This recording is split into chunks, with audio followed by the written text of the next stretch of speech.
ಸಿಬಿಐನಲ್ಲಿ FIR ಆದರೆ ಇಡಿಯಿಂದ ಏನಾಗುತ್ತೆ?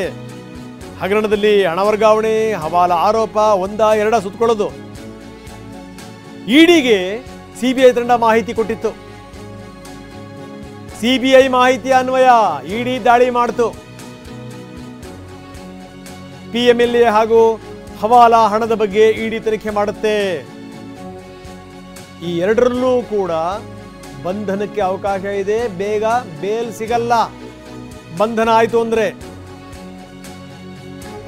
ನಾಗೇಂದ್ರ ಅವರನ್ನ ಇಡಿ ವಶಕ್ಕೆ ಪಡೆದಿದೆ.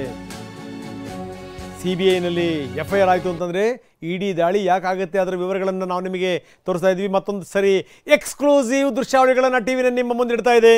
ಯಾವ ರೀತಿ ನಾಗೇಂದ್ರ ಅವರನ್ನ ಇಡಿ ಕಚೇರಿಗೆ ಕರ್ಕೊಂಡ್ಬಂದ್ರು ಅಧಿಕಾರಿಗಳು ಅಂತ. ಬನ್ನಿ, ನಮ್ಮ ಪ್ರತಿನಿಧಿ ರಾಜಪ್ಪ ನಮ್ಮ ಜೊತೆಗೆ ಈಗ ಮತ್ತೆ ನೇರ ಸಂಪರ್ಕದಲ್ಲಿದ್ದಾರೆ. ರಾಜಪ್ಪ, ಬಹಳ ಗಮನಿಸಬೇಕಾದಂಥ ಸಂಗತಿ, ನೀವು ಕೂಡ ಬಹಳಷ್ಟು ಹರಸಾಹಸ ಮಾಡಿದ್ರಿ, ಏನಾದರೂ ಮಾಡಿ ಒಪಿನಿಯನ್ ಪಡಿಬೇಕು ಅಂತ. ಯಾವ ಸ್ಟೇಟ್ಮೆಂಟ್ ಕೊಡುವಂಥ ಮನಸ್ಥಿತಿಯಲ್ಲೂ ಕೂಡ ಅವ್ರು ಇರಲಿಲ್ಲ. ಗೊತ್ತಿಲ್ಲ ನನ್ನ ಕರ್ಕೊಂಬಂದಿದ್ದಾರೆ ಅಷ್ಟು ಮಾತ್ರ. ಹೇಗಿತ್ತು ಆ ಸ್ಥಿತಿ? ಹೇಗಿತ್ತು? ಏನೇನು ಪ್ರಶ್ನೆ ನೀವು ಕೇಳೋಕ್ಕೆ ಪ್ರಯತ್ನ ಪಟ್ರಿ ರಾಜಪ್ಪ?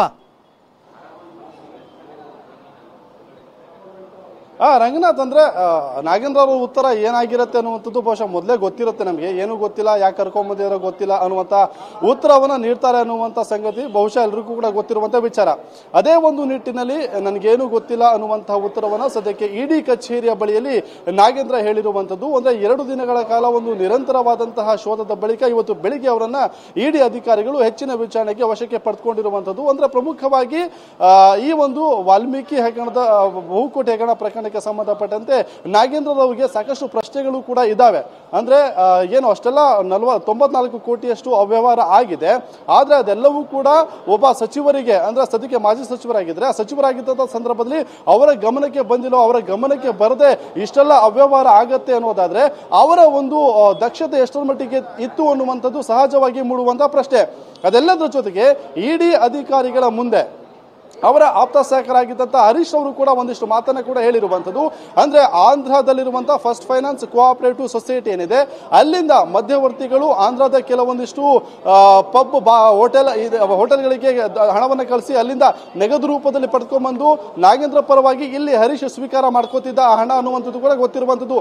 ಅದು ಕೂಡ ಬಿಬಿಎಂಪಿ ಕಚೇರಿ ಮುಂಭಾಗ ಇರುವಂತಹ ಒಂದು ಹೋಟೆಲ್ನ ಮುಂಭಾಗದಲ್ಲಿ ಕೂಡ ಹಣವನ್ನು ನೀಡಿದ್ದ ಅನ್ನುವಂಥ ಮಾತು ಕೂಡ ಇರುವಂಥದ್ದು. ಅದರ ಜೊತೆಗೆ ಸುಮಾರು 50 ರಿಂದ 60 ಕೋಟಿಯಷ್ಟು ಹಣದ ವ್ಯವಹಾರ ನಾಗೇಂದ್ರ ಪರವಾಗಿ ಹರೀಶ್ ನಡೆಸಿದ್ದಾರೆ ಅನ್ನುವಂಥದ್ದು ಕೂಡ ಇರುವಂತಹ ವಿಚಾರ. ಹಾಗಾಗಿ ಈ ಎಲ್ಲಾ ವಿಚಾರವನ್ನ ಕೂಡ ನಾಗೇಂದ್ರ ಬಳಿ ನಾವು ಕೇಳಬೇಕು ಅನ್ಕೊಂಡಿದ್ವಿ. ಆದ್ರೆ ಅದು ಯಾವುದಕ್ಕೂ ಕೂಡ ಉತ್ತರ ಕೊಟ್ಟಿಲ್ಲ.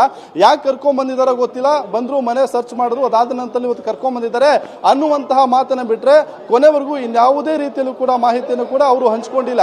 ಹಾಗಾಗಿ ಸದ್ಯಕ್ಕೆ ಇಡಿ ಇಕ್ಕಳದಲ್ಲಿ ನಾಗೇಂದ್ರ ಅವರು ಸಿಗಾಕೊಂಡಿರುವಂತದ್ದು. ಅಂದ್ರೆ ಹರೀಶ್ ಕೊಟ್ಟಿರುವಂತಹ ಒಂದಿಷ್ಟು ಹೇಳಿಕೆಗಳೇನಿದೆ ಅದರ ಜೊತೆಗೆ ಈಗಾಗಲೇ ಇಡಿ ಸಾಕಷ್ಟು ಮಾಹಿತಿಯನ್ನು ಕೂಡ ಈ ಪ್ರಕರಣಕ್ಕೆ ಸಂಬಂಧಪಟ್ಟಂತೆ ಕಲೆ ಹಾಕೊಂಡಿದೆ. ಅಂದ್ರೆ ಪ್ರಮುಖವಾಗಿ ಹೇಳಬೇಕಂದ್ರೆ ಅವರ ಒಂದು ಬ್ಯಾಂಕ್ ಸ್ಟೇಟ್ಮೆಂಟ್ ಆಗಿರ್ಬೋದು, ಜೊತೆಗೆ ಹಣದ ವ್ಯವಹಾರ ನಡೆದಿರುವಂತಹ ವಿಚಾರಕ್ಕೆ ಸಂಬಂಧಪಟ್ಟಂತೆ ಆ ಎಲ್ಲಾ ದಾಖಲಾತಿಗಳನ್ನ ಸಂಗ್ರಹ ಮಾಡಿಕೊಂಡು ಇದಕ್ಕೆ ಸಂಬಂಧಪಟ್ಟಂತೆ ಸ್ಪಷ್ಟನೆ ಕೇಳುವಂತಹ ಕೆಲಸವನ್ನ ಕೂಡ ಇಡಿ ಮಾಡುತ್ತೆ.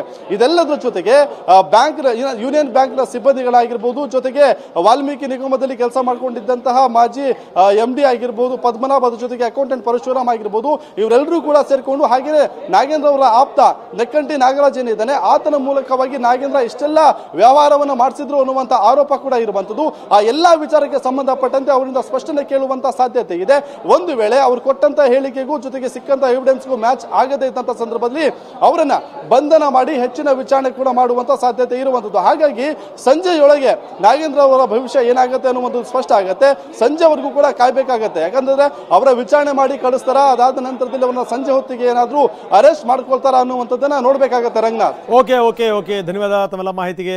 ಸೊ ಇದು ಸಂಗತಿ, ನಾಗೇಂದ್ರ ಅವರನ್ನು ಹೆಂಗೆ ಅಧಿಕಾರಿಗಳು ವಶಕ್ಕೆ ಪಡೆದರು ಅಂತ. ಅವರ ಮನೆಯಲ್ಲೇ ಬೀಡು ಬಿಟ್ಟಂತ ಅಧಿಕಾರಿಗಳು ಸಂಪೂರ್ಣ ತಪಾಸಣೆ ಆದ ನಂತರ ಒಂದು ನಿರ್ಧಾರಕ್ಕೆ ಬಂದರು. ನಿನ್ನೆಯಿಂದ TV9 ಅದೇ ಮಾತನ್ನು ಹೇಳ್ತಾ ಇತ್ತು. ಯಾವುದೇ ಕ್ಷಣದಲ್ಲಿ ಅವ್ರನ್ನ ವಶಕ್ಕೆ ಪಡೆದರೂ ಕೂಡ ಆಶ್ಚರ್ಯ ಇಲ್ಲ ಅಂತ. ಆಗಿದ್ದು ಅದೇನೇನೆ. ಈಗ ಅವ್ರನ್ನ ವಶಕ್ಕೆ ಪಡೆದಿದ್ದಾರೆ ಸಂಬಂಧಪಟ್ಟಂಥ ಅಧಿಕಾರಿಗಳು. ಅವರನ್ನು ಇಡಿ ಕಚೇರಿಗೆ ಕರ್ಕೊಂಡ್ಬಂದಿದ್ದಾರೆ. ಶಾಂತಿನಗರದಲ್ಲಿರುವಂಥ ಇಡಿ ಕಚೇರಿ.